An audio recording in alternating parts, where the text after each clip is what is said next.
나이가 많아지면 늙음일까요? 그렇지 않아요. 젊어도 늙은이가 있어요. 늙음은요, 소망이 없는 사람은 분명히 늙었어요. 아무리 나이가 어려도 꿈이 없으면 늙음이고, 두 번째, 변화를 수용하지 못하면 늙음이고요. 세 번째,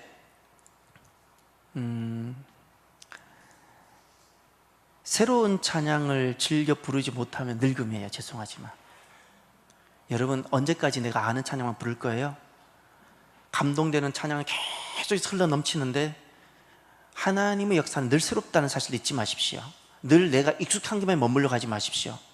내가 익숙한 데 머물러 가는 것 자체가 이미 나는 늙었다는 거예요. 저는 예를 들어 전도사님을 통해서 새로운 찬양을 배울 때 너무너무 더 좋아요. 제가 초등학교 때 교회에 나와서 불렀던 찬양들, 그때 권사님들이 마치 그 일제시대 때 불렀던 것 같은 그 찬양들 부를 때도 너무너무 좋아요. 그런데 지금 새로운 찬양을 불러도 너무 좋아요. 알기 때문에 좋은 것도 아니고, 저는 그 가사 하나하나가, 그 곡조 하나하나가, 그 고백되어진 그 하나하나가 너무나도 귀하기 때문에 그래요. 그래서 찬양을 어렵다 쉽다의 관점으로 절대 접근하지 마십시오. 이건 늙은입니다. 젊은이가 되십시오. 모든 성령의 역사는 젊음 가운데 있어요. 찬양이 어렵다 쉽다로 접근하지 마십시오. 그것이 내 고백적인 것이고, 알려고 하고 내가 함께 응답하려고 하고 배우려고 하는 그 마음으로 가십시오. 그러면 반드시 되어져요. 반드시 되어져요. 예. 그래서 저와 여러분이 항상 젊은 푸른 그리스도인들이 되시길 바랍니다.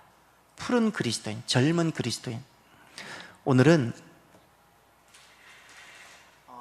기도에 대한 말씀입니다. 우리가 지금 복음 안에서 살아가는 복음 원리에 대해서 우리가 지금 하고 있는데, 오늘은 9번째로 하나님의 약속, 하나님의 언약을 붙들고 기도하는 것입니다. 하나님의 언약을 붙들고 기도하는 기도, 핵심이 기도예요.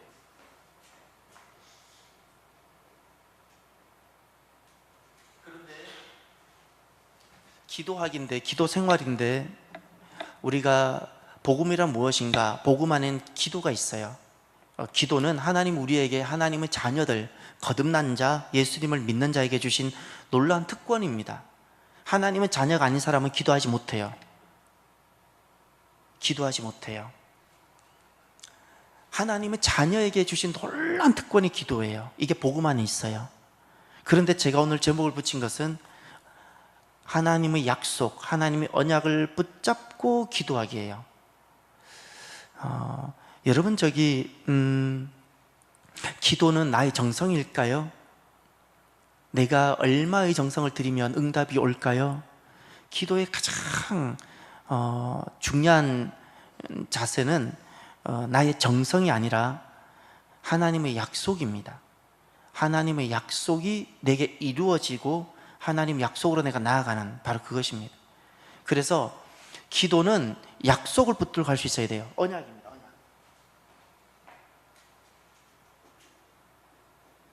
언약이라는 것은 약속이라는 뜻인데, 하나님께서 우리에게 해주신 언약을 기도는 어떻게 하는가? 다급하기 때문에 하는 기도만이 아니에요. 우리가 문제가 있기 때문에 할 수도 있어요. 그거 다 괜찮아요. 그러나 결국 기도는요, 하나님이 언약과 약속을 다 붙들고 기도하는 거예요. 하나님께서 어떤 언약들을 주셨어요? 누구든지 그리스도를 영접하면 누가 된다고요? 자녀가 된다고 하셨죠. 죄사함을 약속해 주셨죠. 영생을 약속하셨죠. 예. 그런 약속을 붙들고 기도하는 거예요. 그 약속을. 그러니 핵심이 무엇인가니, 내가 기도 생활하는 데 있어서 가장 큰 핵심은 내 영성이 아니에요. 내가 오늘날 기도하기 하는 그 기도의 가장 그 중요한 기초는 내 영성 또는 내 정성이 아니라 하나님께서 우리에게 주신 그 언약과 약속의 기초가 되는 거예요. 누구든지 우리가 예수님 이름으로 주님 앞에 나오면 들으신다라는 무엇이 먼저 있었어요? 하나님의 약속이 먼저 있었죠. 이 약속이 우리로 하여금 기도 생활을 하게 하는 거예요. 이 약속이. 그리고 또 하나가, 하나님께서 약속이 있으면 약속이 있고, 또 하나가 이 약속이라는 단어 자체가 하나님의 말씀을 뜻해요. 말씀.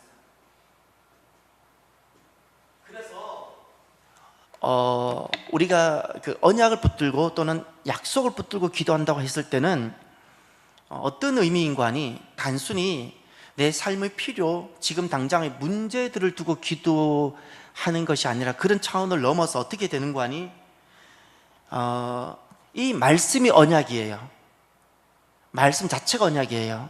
그래서 이 말씀을 그대로 가지고 기도하는 거예요. 우리가 지금 교회에서 매일 만나를 하잖아요. 매일 만나에 보면 맨 마지막 기도가 나오죠. 그 기도의 특징이 무엇인가요? 그날 본문 중에 하나의 말씀이 그대로 인용이 되고 그걸 가지고 이렇게 기도하죠. 그렇게 하셔야 돼요.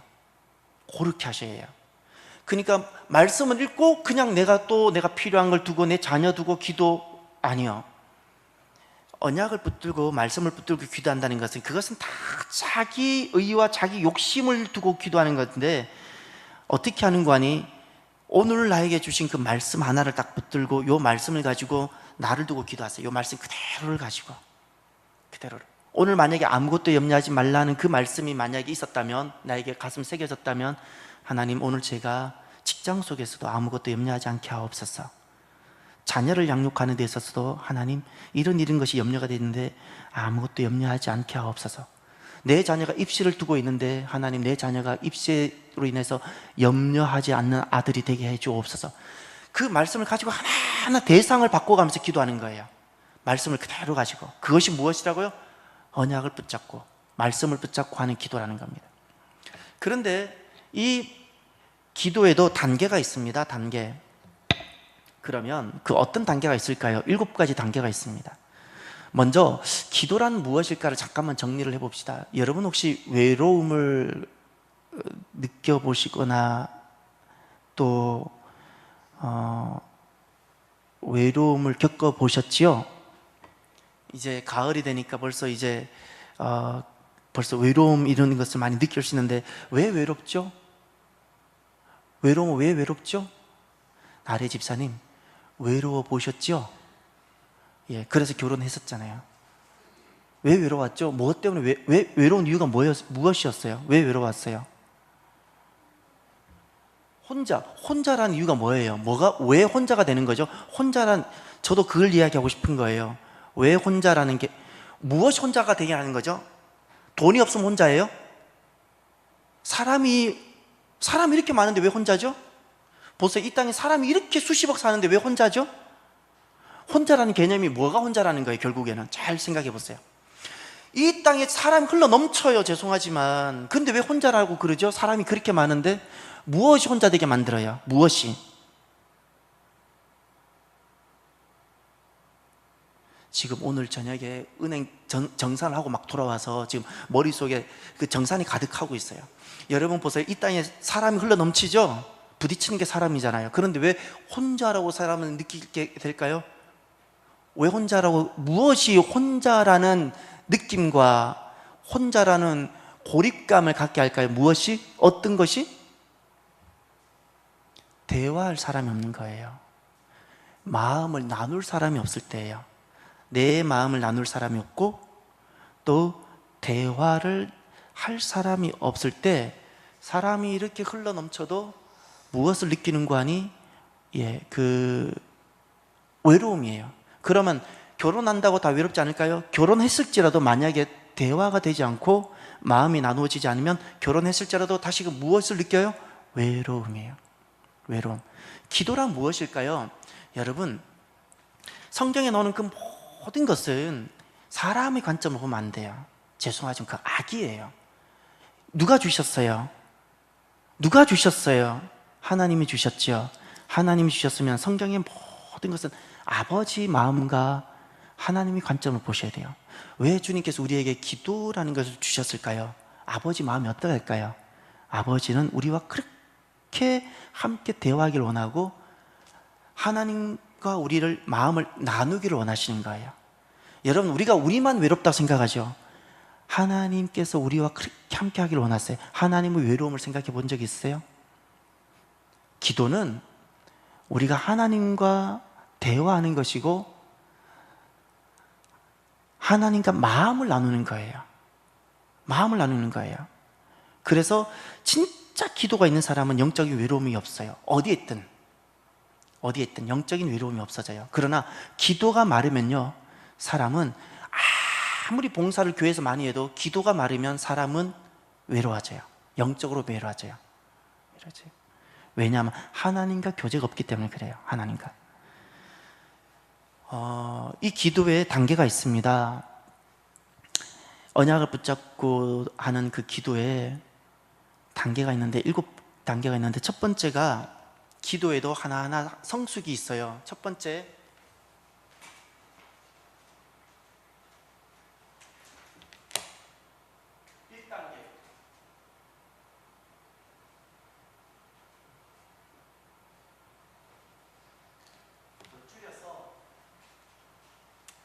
기도로 부르심이라고 해요. 기도로 부르심.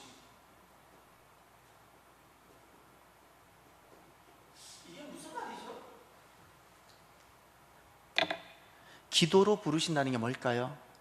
사람은 하나님의 자녀가 됐을지라도 옛사람일 경우에는 기도로 살아가 본 적이 없기 때문에 하나님의 자녀가 됐어도 기도하는 것이 자연스러울까요? 자연스럽지 않아요. 기도하지 않고 살아가는 게 자연스러워요. 기도하지 않고 사는 것이 사람이 자연스럽다고요. 하나님과 교제 없이 사는 것에 익숙해져 있기 때문에 그래요. 세상은 다 하나님과 교제 없이 살아가잖아요. 자기 원하는 대로 살아가고 내 마음이 원하는 대로 살아가잖아요. 기도가 없는 거예요. 그래서 기도 생활하는 데 있어서 제일 첫 번째가 기도로 부르심이에요. 무엇을 통해서?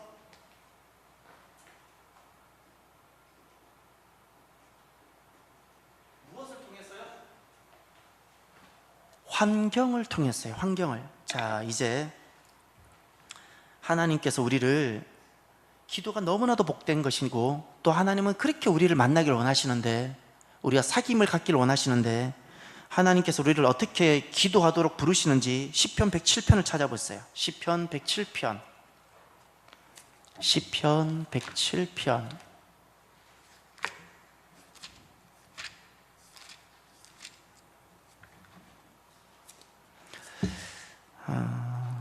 예. 107편을 찾으셔서 몇 절부터 보시냐면 4절부터 9절까지.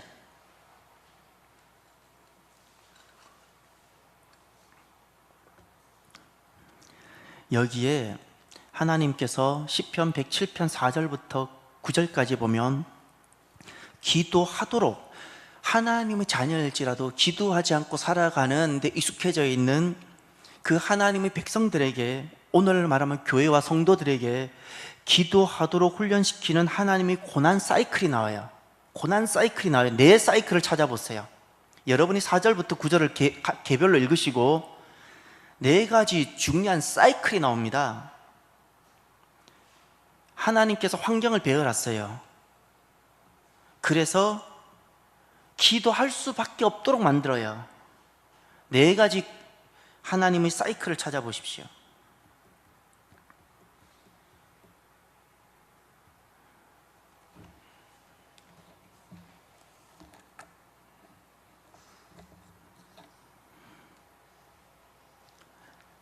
자, 첫 번째 사이클은 무엇일까요? 4절과 5절을 보십시오. 4절과 5절에 어떤 일이 생겼을까요? 인생에 아무런 문제가 안 생겼어요? 문제가 생겼죠. 근데 이거 자기 힘으로 해결이 되든가요? 자기 힘으로 해결이 되지 않는 문제들이 생겼죠. 딱 한마디로 요약하면 광야길, 광야 사막길이라고 표현되어져 있어요. 여기 방황, 찾지 못함, 줄이고 목마름, 피곤, 뭐 이런 것들이 사람이 자기 손으로 해결할 수 있으면 이 문제가 생기지 않아요. 이 이야기는 사람의 지식과 사람의 손의 힘으로는 도무지 해결되지 않는 문제라는 거예요. 해결되지 못해요. 이런 문제가 오늘날에 똑같이 있죠. 내게 찾아오는 질병들, 재정의 위기들, 관계 여러 가지 많은 것들, 이것이 무엇인가요? 첫 번째가 하나님께서 환경을 통해 우리를 기도로 부르시는데, 첫 번째가 문제를 주시는 문제.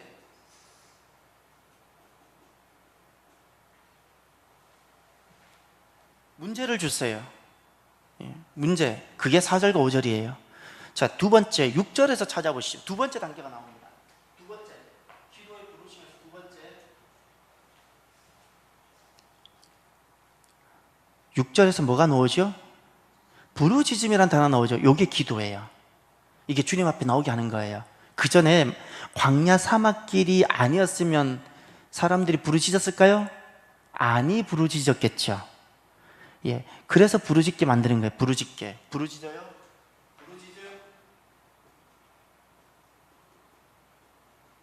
세 번째. 그 다음 6절 하반절과 7절을 보시면서 찾아보세요. 6절 하반절과 7절. 거기 동사를 보세요. 어떻게 건지다, 또 그 다음은요? 인도하다, 이르게 하다. 이런 단어가 나오죠. 건지다, 인도하다, 이르게 하다. 전에는 그런 게 없어서 방황했는데 이제 건졌어요. 고통해서. 그리고 인도해 주셨어요. 광야 사막길에서 인도해 주셨어요. 그리고 집이 없어서 헤맸는데 이제 성읍에 이르게 해 주셨어요. 이게 요약하면 핵심이 뭐예요? 응답, 응답, 응답. 네 번째는 무엇이에요? 네 번째 보세요. 응답이 있으니까 8절을 보세요. 어떤 것이 있었어요? 찬송이 있죠? 여러분, 찬양하는 사람이 누구라고요? 젊은이라 그랬죠? 찬양이 있어요. 찬양. 하나님을 누굴 찬양한다는 거예요? 찬양은 반드시 하나님이에요. 하나님. 예. 무슨 찬양이에요? 이렇게 문제로부터 부르짖었더니 구원해 주신 그 하나님의 은혜에 감사해서 찬양하는 거예요. 이런 것이 바로 기도를 부르시는 하나님의 고난 사이클이에요. 우리를 기도로 부르시는 하나님의 방법이에요. 문제를 배열하셔서 우리로 하여금 누구 앞으로? 하나님 앞으로 나오게 하시는 거예요. 나오게. 그래서 자, 따라합시다. 내 문제는 기도로의 부르심입니다. 예, 하나님 부르심이에요. 무엇이? 문제가. 그래서 문제는 염려해야 돼요? 아니요. 감사함으로 하나님께 기도해야 되는 거예요. 문제는 나로 하여금 기도하라는 하나님의 부르심이에요. 그래서 문제가 오면 당황하지 마시고요. 문제가 오면 기도로 하나님께 나아가는 사랑하는 성도들이 되시길 바랍니다. 진짜 우리가 당황하고 우리가 염려해야 되는 것은 문제가 와도 기도하지 않는 것을 진짜 염려해야 돼요. 문제를 염려하지 마시고요. 내 인생 기도 없이 살아가는 것을 염려하십시오. 기도 없이 사는 내 인생을 염려하셔야 돼요. 그럼 이제 두 번째 단계가, 첫 번째는 그렇게 기도가 복되고 또 하나님 우리와 사귐을 하고 싶은데 우리가 기도하지 않으니 하나님 이런 환경을 배열하셔서 우리로 하여금 나오게 해요. 그럼 두 번째 단계는 무엇인가?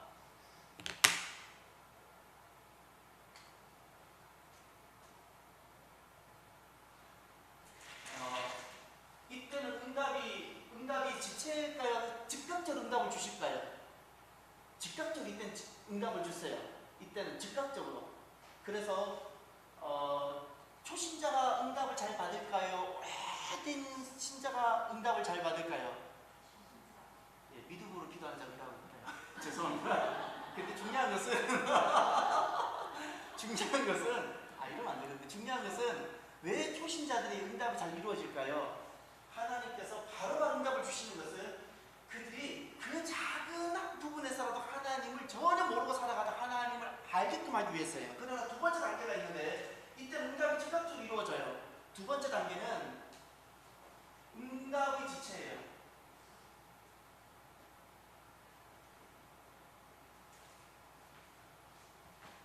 기도에는 반드시 응답이 있는데 처음에는 그냥 잠깐 구해도 하나님이 다 들어주세요. 내 자녀 아파도 기도해도 다 낫게 해주시고 시시콜콜한 걸 다 하면 다 바로 응답해 주셨는데 어느 순간부터인가 기도하면 하나님이 안 들어주시는 것 같아요.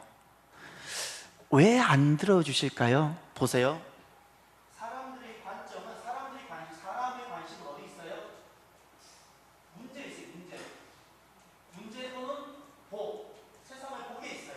그러나 하나님의 관심은 어디 있을까요? 하나님의 관심, 성수 너무 차이가 나요. 요때는 내가 어렵기 때문에 내가 온통 문제에 관심을 두어 있어도 하나님은 오케이. 그런데 이제는 하나님은 내가 좀 더 성숙하기를 바래요. 내가 잘하기를 바래요.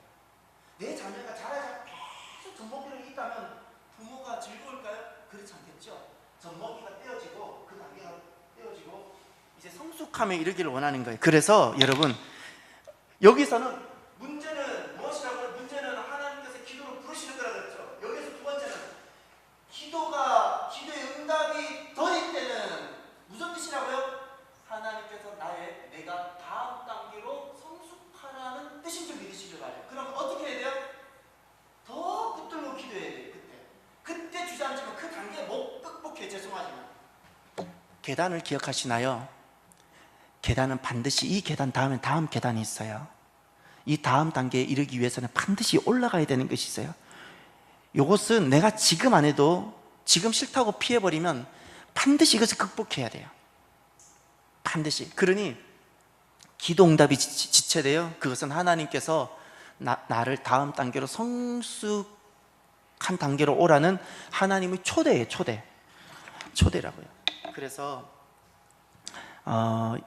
그럴 때는 어떻게 하라고요? 더 기도하셔야 돼요. 여러분 살아가면서 여러분이 시간이 정해진 기도 시간이 있나요? 사람들은 그렇게 말하죠.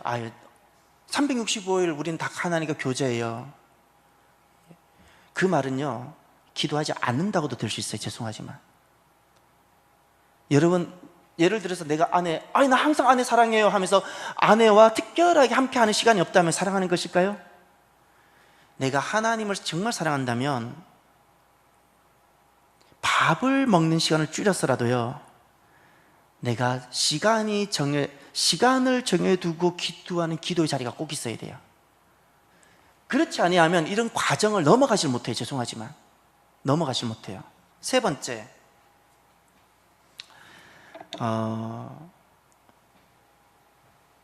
기도를 부르시고 환경을 문제를 통해서, 그 다음에 두 번째는 응답을 지체해서 우리를 성숙시키면 성숙의 자리에 오게 한 다음에, 세 번째는 비로소 죄를 보게 해요. 내 죄를 보게 해요. 죄를 보게 해요. 죄봉. 그래서 여기서 나오는 게 회개라는 거예요. 회개. 그 전에는 죄에 대한 의식조차가 없었어요. 죄송하지만 죄에 대한 의식이 없었어요. 죄에 대한 의식. 이게 기도의 단계고 우리 신앙이 성숙하게 가는 과정인데, 자, 이사야 59장을 한번 펼쳐보십시오. 이사야 59장 1절 2절.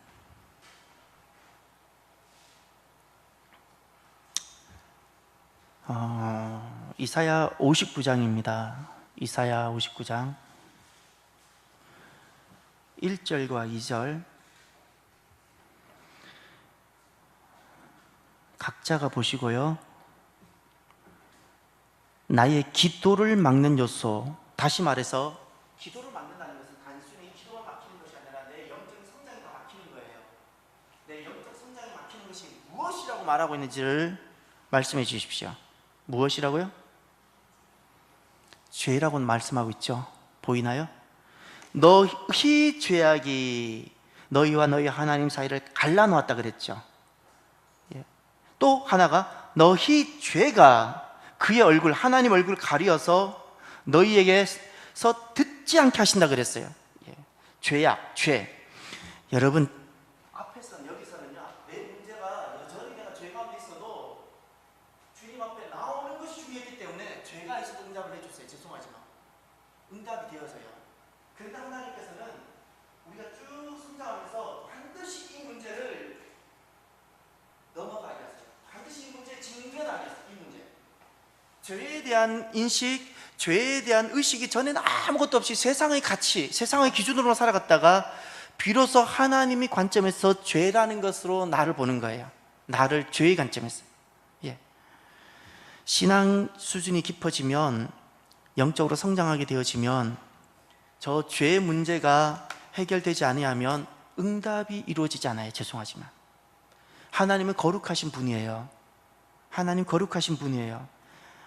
그렇기 때문에 저 문제가 내게 저 문제가 아직 남아있다면 하나님의 응답은 더 이상은 저 자리에서는 기대하시면 안 돼요. 저 자리에서는 내가 막 이제 주님 앞에 돌아왔을 때는 주님 상관없이 막 응답해 주세요. 여전히 세상의 가치관을 가지고 살아가실지라도, 시대의 철학과 시대의 가치로 살아가실지라도 부르시는 응답해 주세요. 그러나 하나님은 무엇이 그릇된 가치고 방향이고 목적인지를 보기를 원했어요. 여기서 죄라는 것이 단순히 거짓말했다든지 도덕적인 죄 정도가 아니에요. 잘못된 철학과 잘못된 가치관과 잘못된 세계관을 가지고 살아가는 그 모든 것, 하나님의 영광에 이르지 아니하는 모든 것이 모든 것, 너무나도 성실하게 살아가는데 그것이 죄라는 걸 알지 못하고 살아가는 그 모든 것이에요. 모든 것, 자기가 주인 되어서 살아가는 그 모든 것이 모든 것. 근데 오늘은 너무나도 많은 그리스도인들이 죄가 죄인지도 모르고 살아가요. 열심히만 살아가면 되는 줄 알고, 성실히만 살아가면 되는 줄 알고, 돈 벌어서 밥 먹고 살면 되는 줄 알고, 그 죄인지도 모르고 무엇이 죄인지도 모르고, 비로소 여기서 죄를 보게 하는 거예요. 죄를 봐야 회개가 되죠. 그래서 여기서 회개를 하나님은 요청하시는 거예요. 시편 66편을 보십시오. 시편 66편, 하나님 참 싫어하시는 것이 하나 있어요. 시편 66편 18절, 시편 66편 18절, 하나님이 정말 싫어하는 것이 있네요. 무엇일까요? 우리 마음에 무엇을요? 죄악을 품었다 그랬죠. 품었다는 것은요, 내가 안고 있다는 거예요. 죄를 안고 있어요. 이거는 내가 돌이키지 않은 상태를 말하는 거예요. 죄송하지만 내가 아직도 그것이 어떤 건지 몰라요. 세상의 가치도 될 수 있고 무엇도 될 수 있는데, 내가 하나님을 잘못해, 내가 이 단계까지 와서 여기까지 왔는데도 나는 여전히 세상의 어떤 것을 품고 있는 거예요. 여전히 세상의 어떤 것. 근데 전에는 그것을 죄인 줄도 몰랐기 때문에 회개도 안 했어요. 그러나 주님께서는 여기에서 그것을 직면하기 원하세요. 너는 왜 아직도 세상의 그것을 그대로 품고 있느냐는 거예요. 너는 나의 영광이 있고 나의 나라가 있는데 너는 그것을 두고 살아가지 아니하고 그냥 이렇게 살아가고 있느냐고. 주님께서 그거 정말 싫어하세요. 마음의 죄악을 품고 돌이키지 않는 것. 그래서 베드로전서 2장 24절 꼭 하나를 보십시다. 베드로전서 2장 24절, 베드로전서 2장 24절. 여기에 이 말씀은 우리가 같이 읽고 제가 질문 하나 드려볼게요. 질문. 베드로전서 2장 24절입니다.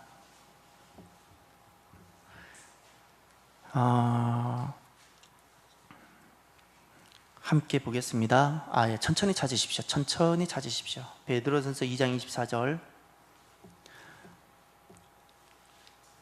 함께 보겠습니다. 친히 나무에 달려 그 몸으로 우리 죄를 담당하셨으니 이는 우리로 죄에 대하여 죽고 의에 대하여 살게 하려 하심이라. 그가 채찍에 맞음으로 너희는 나음을 얻었나니. 제가 드리는 질문이 이것입니다. 죄에 대하여 죽고 의에 대하여 살게 하신다, 살게 하려 하다, 무슨 뜻이죠? 죄에 대해서 죽는다, 의에 대해서 산다. 어떻게 설명하고 싶으시죠? 죄에 대하여 죽는다는 것은 무엇일까요? 그걸 꼭 기억하셔야 돼요. 죄 사함을 경험하는 거예요. 죄의 용서, 죄의 용서, 죄의 사함, 죄 사함을 경험하고 의에 대하여 산다는 것은 의로운 삶으로 성장하는 걸 말하는 거예요. 의로운 삶으로 살아가고 성장하는 것. 그래서 여러분, 그리스도께서 십자가를 지시면서 우리에게 구원의 길을 열어놓으셨죠. 그 모든 십자가 은혜와 은총을 입는 비결이 무엇일까요? 누구든지 예수 그리스도를 신뢰하고 주님 앞에 나아가 회개하며 내 죄를 인정하고 내가 죄를 고백하고 회개하며 죄 사함의 은혜를 입게 되어져요. 새로운 삶을 살 수 있는 기회를 받게 되어져요. 네 번째,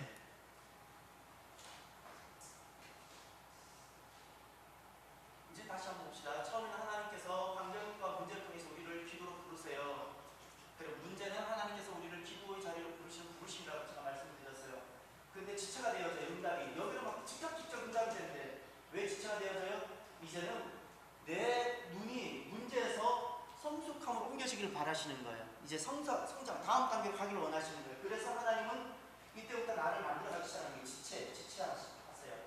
그리고는 그 다음 단계, 하나님은 자녀였지만 그것이 죄인지도 모르고 살았는데 그것을 드디어 죄라는 것을 보게 하시죠. 그런데 그것을 보았을 때 어떻게 해요? 내가 주님 앞에 무릎 꿇고 기도하면 그것을 어떻게 해요? 죄가 용서함을 받는 그 경험과 새로운 삶을 사는, 새로운 피조물이 되고 새로운 삶을 사는 것을 경험하게 된다 그랬죠. 네 번째 무엇인가 하니, 이 죄의 단계가 지나가면 자기 부인이 나옵니다. 자기 부인. 요거는 절대적인 은혜입니다. 은혜. 죄의 문제는요, 절대적인 하나님 은혜예요. 사람이 어떻게 할 수 있는 게 없어요. 그런데 너무나도 많은 그리스도인들 어디서 못 넘어가고 있는 거 아니? 조자리에서 못 넘어가요. 조자리에서. 제가 지금까지 신앙생활을 하면서 쭉 사람들을 이렇게 살펴보면 어디에 가장 많이 못 넘어가고 부딪혀 있는 거 아니? 마치 이렇게 계단을 그려놓으면 수많은 사람들이 어디 못 넘어가서 막 매달려 있는 게 이렇게 몰려 있는 데 있잖아요. 조자리예요. 자기 부인이라는 것이 무엇일까? 여러분, 제자의 삶이라는 것이 무엇인가 하니, 제자의 삶이라는 것은 나 중심의 삶에서 하나님 중심의 삶으로 바뀌도록 하는 것이, 그래서 그렇도록 바뀌도록 훈련하는 것이 제자의 삶이에요. 훈련되지 아니하면요, 신앙생활을 자기 중심으로 해요. 자기 소견대로 하고요. 직분을 가지고 자기 소견대로 생활해요. 그래서 반드시 훈련되어져야 자기 중심의 삶에서 그리스도 중심의 삶으로 살아가게 되어져요. 그래서 꼭 제자 훈련이 되어져야 돼요. 제자 훈련. 이 자기 부인은 그래서 훈련이 되어져야 되는데, 그래서 여기서 우리가 경험하는 것이 광야입니다. 광야 시기예요. 훈련해야 돼요. 저기 세례를 우리가 다 받았지요. 세례라는 것은 구원을 받기 위해서 받는 것이 아니고요, 구원받은 자가 이제 예수님을 부인하지 않고 살겠다고, 새로운 삶을 살겠다는 그 고백입니다. 그러면서 내가 받는 거예요. 그러면 세례라는 것은 중요한 것이 그 내려놓는 거예요. 자기를 부인하는 거예요. 세례라는 게 자기를 부인하고 나를 내려놓는 거예요. 나라는 것은 무엇이에요? 무엇을 내려놓는 거예요? 나의 고집, 또 나의 주장들, 나의 고집을 내려놓기로 결심하는 것이 세례예요. 그래서 옛사람이 죽는 거예요. 내 고집이 죽어야 되고 내 주장이 죽는 거예요. 언제 이것이 내려놓아지는가? 사람이 다 자기 고집으로 살잖아요. 고집이 죄인지도 모르고 자기 고집으로 살아가요. 그런데 이 고집이 언제 내려지고 자기가 부인되어지나요? 광야를 지날 때. 사람이 어떤 인생을 살아도 광야를 지날 때 비로소 자기 고집이 내려져요. 왜냐하면 자기 고집이 내려지지 않으면 광야에서 죽어요. 자기 고집으로 광야를 지나갈 인생이 아무도 없거든요. 자기 고집이 내려지면서 비로소 자기가 부인하는 단계가 이르게 되어져요. 그래서 이 광야가 너무나도 복돼요. 너무나도 복돼요. 이제 말씀을 하나 한번 보겠습니다. 사무엘상 2장 30절 한번 보십시오. 사무엘상 2장 30절. 사무엘상 2장 30절.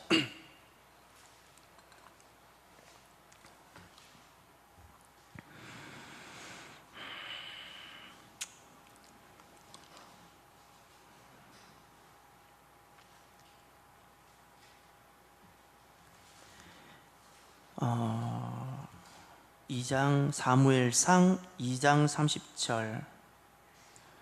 누가 한 분이 김성령 집사님 한번 읽어 주실 수 있겠습니까? 2장 30절.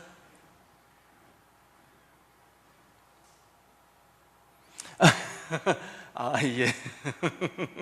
눈이 없으셨답니다.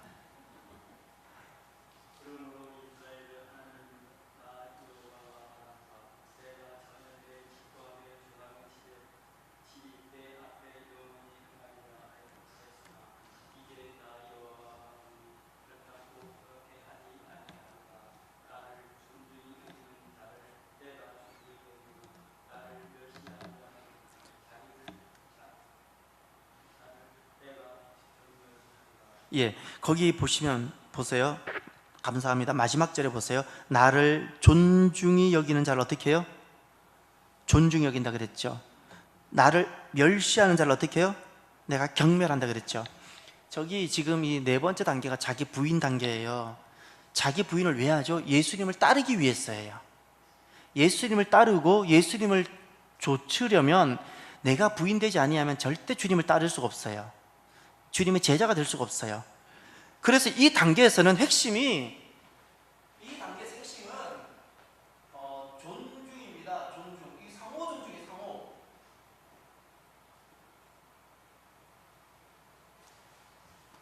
한 인생이 그리스도인이 된 다음에 처음으로 예수님을 존중하는 거예요. 하나님을 하나님으로 인정하는 거예요. 예. 전에는 아직도 이상하게 내가 중심이었어요. 예수님을 믿어도 내가 중심이었어요. 그런데 이제는 예수님을 존중하고, 그 다음에 예수님이 하신 그 약속이 중요하고, 이제 예수님과 그 사귐이 중요한 거예요. 전에는 응답이 중요했다면 이제는 예수님 자체가 중요해지는 거예요. 예수님 자체가. 그러려면 내가 부인되어져야 돼요. 내가. 그래서 하나님을 존중히 여길 수 있기를 바랍니다. 하나님을 경멸히 여기지 마십시오. 하나님을 경멸히 여기고 하나님을 함부로 여기고, 하나님 함부로 이렇게 농담처럼 하면 우리가 결코 주님을 따를 수 없고 주님께서 우리에게 약속해 두신 그 풍성한 삶을 누리질 못하게 되어집니다. 여기서는 핵심이 기도 응답이 아니고요, 상호 존중이라는 것은 교통과 교제예요. 여기서 막 응답이 중요하죠. 여기서 너네기 단계가 지나가고 응답이 중요한 게 아니에요. 주님과 교제와 교통이 중요한 거예요. 그렇기 때문에 자기 부인이 되어져야 돼요. 주님과 교통과 교제가 중요한 단계예요. 자, 다섯 번째 단계입니다. 이제는 내 마음에 그리스도가 그 마음 중심의 분을 말하죠. 잠깐만요. 뭐라고 적을까요? 좀 쉽게 바꿀게요. 단어를 줄여볼게요.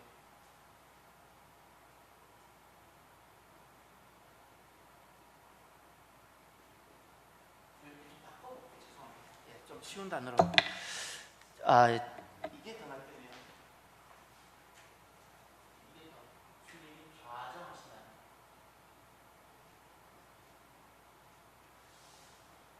그 다음 단계가, 이 단계가 되게 어렵게 느껴지는데, 주님이 좌정하신다는 것. 자기를 부인하고 나면, 주님과 교제와 사귐이 있고 나면 주님이 좌정하시는데, 어디 좌정하시죠?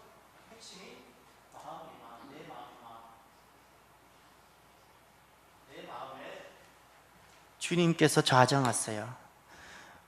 이제 성경을 하나 보시겠습니다. 에스겔 30, 어디를 보시냐면 에스겔 36장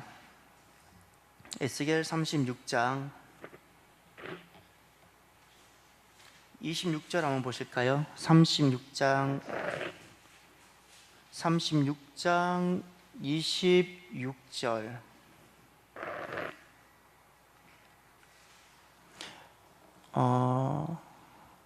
강희재 집사님 한번 읽어주시겠습니까? 36장 26절.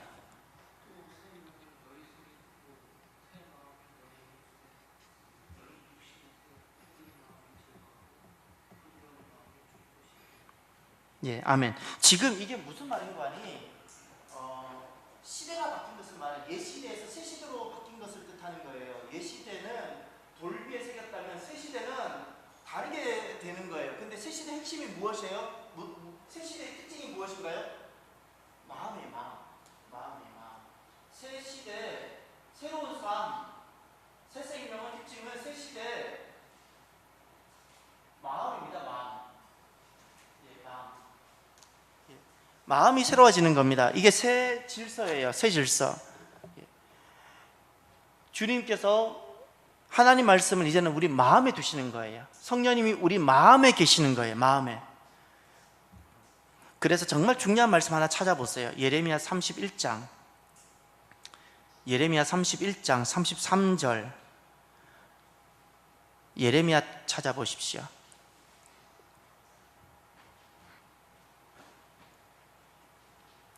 예레미야 31장 33절 찾으셔서 유기야 권사님 한번 읽어 주십시오.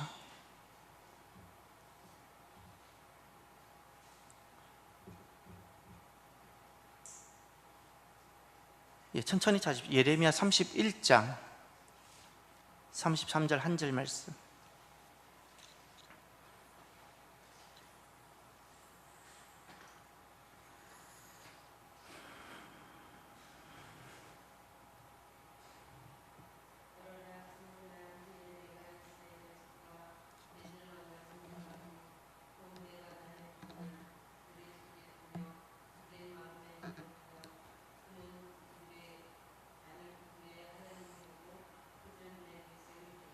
아멘. 여기 두 가지가 중요한 것이 나오는데, 첫 번째가 33절에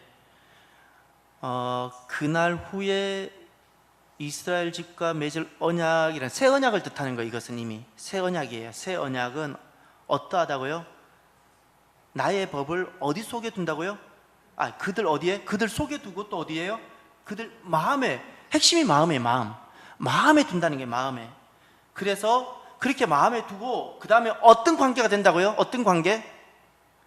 그들은 내 백성이 되고 나는 그들의 누구가 된다고요? 하나님이 되는 거예요. 나는 그들의 하나님이 되고 그들은 내 백성이 될 것이다.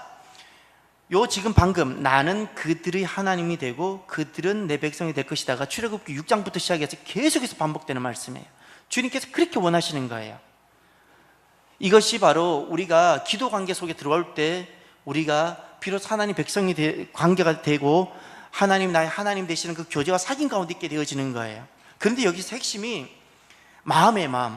새 시대 새 언약은 천국이 마음에 임하는 거예요. 마음에. 그러니 구약 시대는 돌을 던져서 사람을 죽여야지만 살인인데 신약에서는 마음으로 미워해도 벌써 살인이라 그랬어요. 왜죠? 천국이 마음에 임하기 때문에 그래요. 내 마음에. 그래서 마음이 중요한 거예요. 마음이. 시간이 너무 많이 가고 있네요. 그래도 이걸 끝까지 갔으면 좋겠는데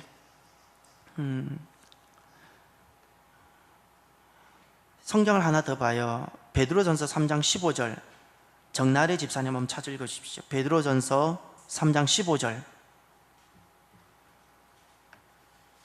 베드로전서 3장 15절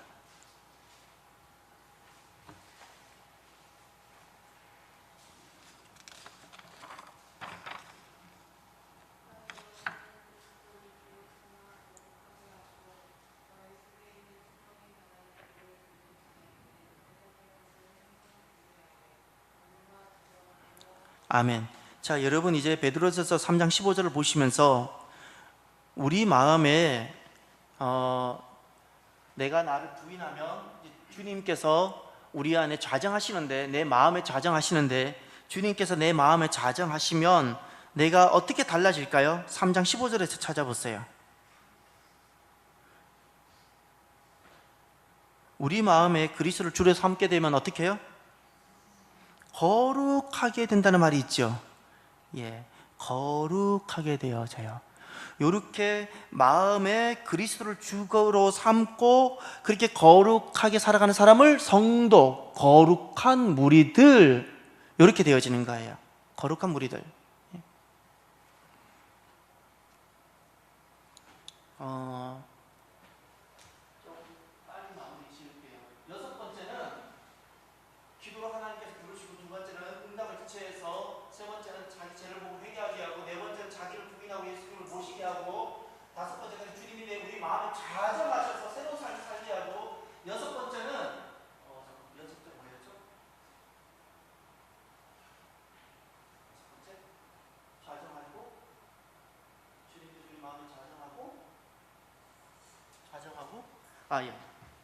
그 다음에는 사람을 존귀하게 여겨요. 사람을 존귀하게 여겨요. 이게 무엇인가 하니 이제 하나님의 관심은 사람에 있고 영혼이 구원에 이르는 데 있어요. 온통 온 세상은 온 천하를 다 주고서라도 한 영혼을 찾기를 원했어요. 하나님의 관심은 어디 있다고요? 사람이에요. 사람. 전에는 내가 이렇게 살아갈 때는 사람이 주변쳐놨어요. 사람을 함부로 했어요. 말 함부로 했어요. 사람에게. 그런데 이렇게 신앙이 깊어지고 내가 기도 6번째 단계까지 오게 되어지면 어떻게 되는 거 아니? 이제는 사람을 존귀하게 여겨요. 왜죠? 하나님이 사람을 귀하게 여기고 사람을 존귀하게 여긴다는 것을 내가 알게 되어져요. 알게. 그래서 여기서 나오는 핵심 개념이 무엇이에요? 화목이에요. 화목. 저는 성공을 해서 살았어요. 기도도 성공을 해서 기도했어요. 저는 돈을 해서 살았어요. 저는 다른 어떤 것을 해서 살았어요. 이제는 돈을 아무리 많이 모아도 화목하면 안 되면 나에게 기쁨이 없어져요. 관계입니다. 화목.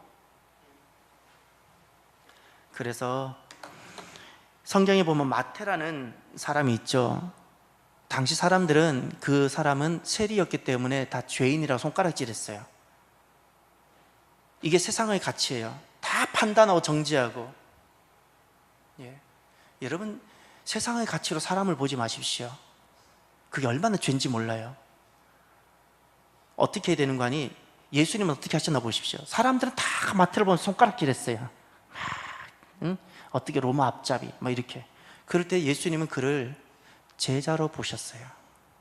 다르죠? 제자 마태로 그냥 그대로 보셨어요. 성경을 찾는 거 시간이 없어서 마태복음 5장에 가면 예물을 드리는 마태복음 5장 23절 24절에 가면 예물을 드리는 일이 나와요. 예배를 드리기도 하고 이것은 꼭 구별해 드릴게요. 재물이 있고 예물이 있어요.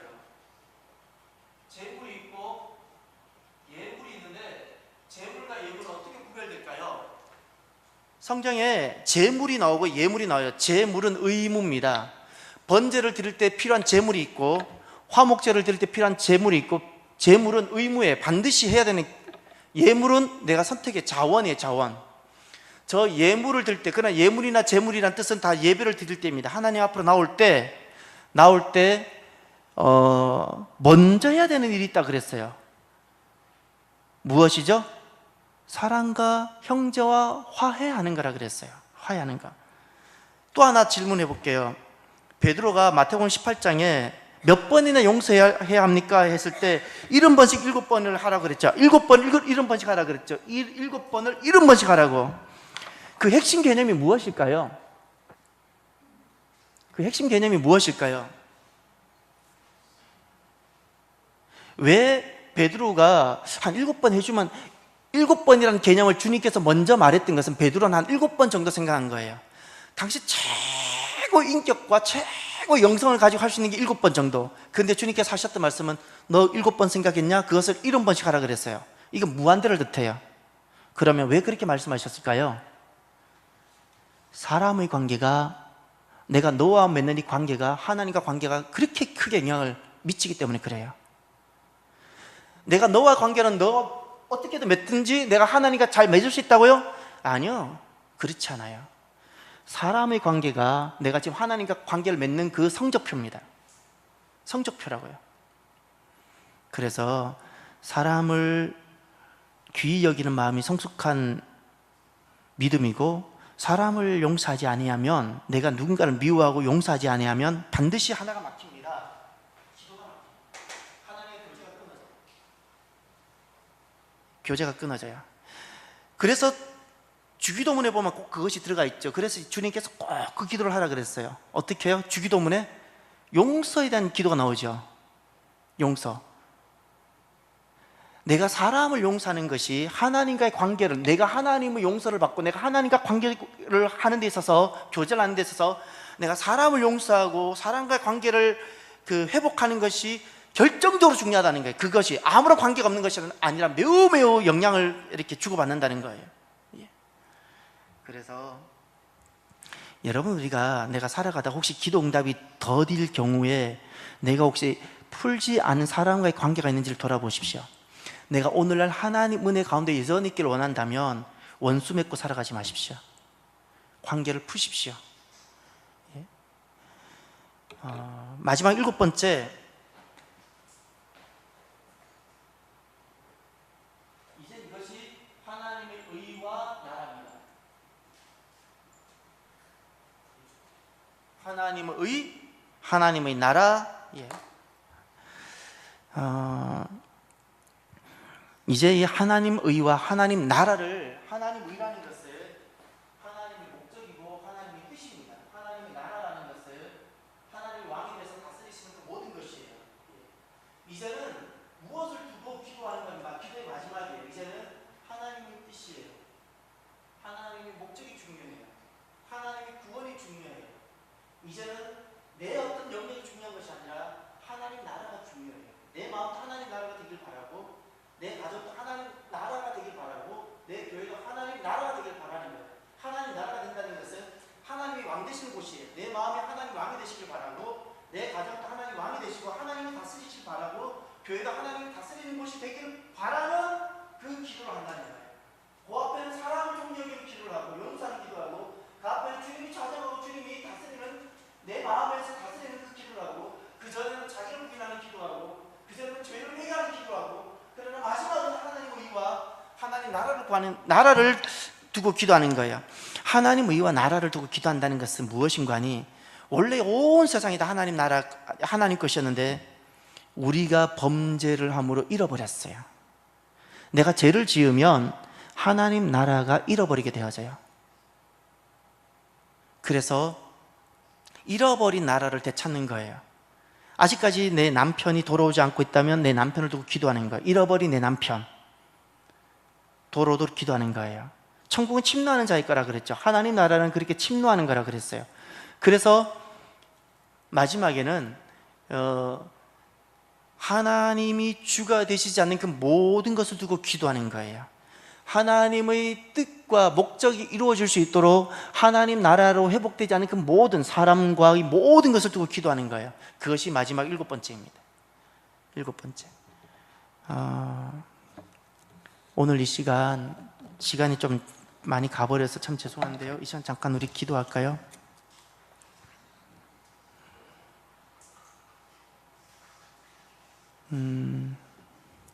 오늘 우리가 기도 생활에 대해서 말씀을 들었습니다. 우리가 이렇게 기도했으면 좋겠어요. 하나님, 내 삶의 기도 생활이, 기도가 삶이 되어지고 하나님의 약속을 붙잡고 하나님의 영광을 보는 기도 인생이 되게 해달라고. 기도 인생입니다. 기도 인생이 되게 해달라고, 기도하는 인생이 되기로 결단하는 이 기도를 먼저 드렸으면 좋겠습니다. 간절히 우리 한번 기도합시다. 하나님.